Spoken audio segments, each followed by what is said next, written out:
గౌరవ ముఖ్యమంత్రి చంద్రబాబు నాయుడు గారి ఆధ్వర్యంలో ఆంధ్రప్రదేశ్ రాష్ట్ర ప్రభుత్వం కేంద్ర ప్రభుత్వం నుండి అమరావతి అభివృద్ధికి పోలవరం ప్రాజెక్టుకు నిధులను సాధించడంలో విజయం సాధించినందుకు వారిని అభినందిస్తున్నాం. రాష్ట్ర ఆర్థిక శాఖ ముఖ్య కార్యదర్శి పీయూష్ కుమార్ గారు ఈ విషయాన్ని నిన్న పత్రికలకు చెబుతూ అమరావతికి తీసుకొచ్చే నిధులను ఒక ప్రత్యేక ప్యాకేజీ కింద తీసుకొస్తున్నాం, రాష్ట్ర ప్రభుత్వం మీద ఎలాంటి భారం పడదు అని చెప్పడం, అదేవిధంగా పోలవరం ప్రాజెక్టుకు గతంలో రాష్ట్ర ప్రభుత్వం డబ్బులు ఖర్చు పెడుతూ తిరిగి రీయింబర్స్మెంట్ కోసం కేంద్ర ప్రభుత్వం ఎదురు చూసే పరిస్థితులు ఉన్నాయి. ఈరోజు అడ్వాన్స్గా 6,000 కోట్లు ఈ సంవత్సరానికి తెచ్చుకుంటున్నాం, వచ్చే సంవత్సరానికి కూడా ఆ నిధులు వస్తాయని చెప్పడం చాలా హర్షణీయం అంశం. అంటే ఈ కారణాల వల్ల కేంద్ర ప్రభుత్వం నిర్మించాల్సిన పోలవరాన్ని రాష్ట్ర ప్రభుత్వం నెత్తినెత్తుకోవడం వల్ల నిధులన్నీ కూడా పోలవరం ఖర్చు పెట్టడంతో వెనకబడిన ప్రాంతాల అభివృద్ధి కూడా కొంత కుంటుపడిందన్న భావన రాయలసీమ సమాజంలో విస్తృతంగా ఉన్న నేపథ్యంలో చంద్రబాబు నాయుడు గారు ఇలాంటి వాటిని కూడా దూరం చేయడం కోసం కేంద్రం నిధులు తీసుకురావడాన్ని మేము ఆహ్వానిస్తున్నాం.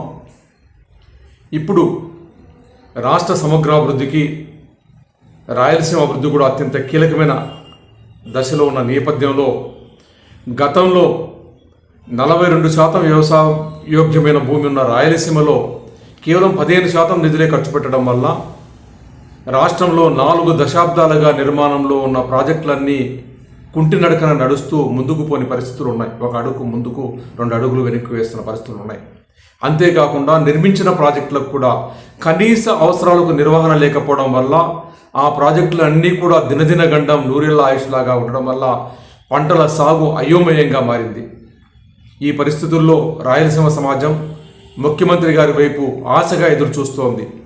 రాష్ట్రం మీద ఎలాంటి ఒత్తిడి లేకుండా నిధులు సాధించుకొచ్చిన ముఖ్యమంత్రి గారు ఈరోజు రాష్ట్ర సాగునీటి బడ్జెట్లో 42% నిధులను రాయలసీమ ప్రాజెక్టులకు కేటాయించాలని, అదేవిధంగా రాష్ట్ర విభజన చట్టంలో పొందపరిచిన ప్రత్యేక ప్యాకేజీ నిధులను కూడా తక్షణమే తీసుకురావాలని, అభివృద్ధి చెందిన ప్రాంతాలతో రాయలసీమ కూడా సమాన అభివృద్ధి చెందాలనుకుంటే ఇది రాజ్యాంగబద్ధంగా కూడా సమాన అభివృద్ధి జరగాలి. రాష్ట్ర విభజన చట్టం ప్రకారం కూడా రాయలసీమ అభివృద్ధి చెందాలంటే ప్రధానమంత్రి కృషి సించాయ్ యోజన కింద నిధులను తీసుకురావాలి, లేదా స్పెషల్ పర్పస్ వెహికల్ కింద నిధులు తీసుకురావాలి, లేదా గ్రాంట్ల రూపంలో ఏ రూపంలో అయినా సరే నిధులు తీసుకొచ్చి ఆంధ్రప్రదేశ్లో అభివృద్ధి చెందిన ప్రాంతంతో సమాన అభివృద్ధి రాయలసీమలో కూడా చెందడం కోసం ఆ నిధులను తీసుకొచ్చి ఈ ప్రాజెక్టులను ముందుకు తీసుకుపోవాల్సిన అవసరం ఉంది. అంతేకాకుండా రాయలసీమలో సాంప్రదాయక వనరులైన చెరువులను పునరుద్ధరణ, చెరువుల నిర్మాణము, వాగులు, వంకలు, నదులు, కాలువలతో అనుసంధానం చేసే ప్రక్రియను చేపట్టాల్సిన అవసరం ఉంది. పెన్నా నదిని పునరుజ్జీవనం చేయాల్సిన అవసరం ఉంది. సామాజిక అటవుల పెంపకంతో పర్యావరణాన్ని పరిరక్షించాల్సిన అవసరం ఉంది. వీటన్నిటికీ కూడా ప్రణాళికాబద్ధంగా ఒక సమయ పాలనలో పూర్తి చేయడం కోసం, ఈ కార్యక్రమాలన్నీ పూర్తి చేయడం కోసం చెరువుల నిర్మాణం కానీ, పర్యావరణ పరిరక్షణ కానీ, పెన్నా నది పునరుజ్జీవనం కానీ చేపట్టడం కోసం ఒక ప్రత్యేక కమిషన్ను ఏర్పాటు చేయాలని చెప్పి మేము ముఖ్యమంత్రి గారిని కోరుతున్నాం. తప్పకుండా ఈ కార్యక్రమాలు నెరవేర్చినప్పుడు మాత్రమే ఆంధ్రప్రదేశ్ రాష్ట్రంలో 42% భూభాగం ఉన్న రాయలసీమలో అన్ని పంటలు పండించడానికి కావాల్సిన వనరులు ఉన్నాయి.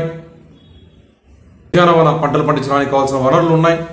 విత్తనోత్పత్తి చేయడానికి కావాల్సిన వనరులు ఉన్నాయి. వీటిని సద్వినియోగం చేసుకుంటే రాయలసీమలో సంపద సృష్టించబడుతుంది. రాయలసీమ సమాజం కూడా ముందుకు పోతుంది. రాయలసీమలో కూడా ఆర్థిక సాంఘిక పరిస్థితులు ముందుకు వస్తాయి.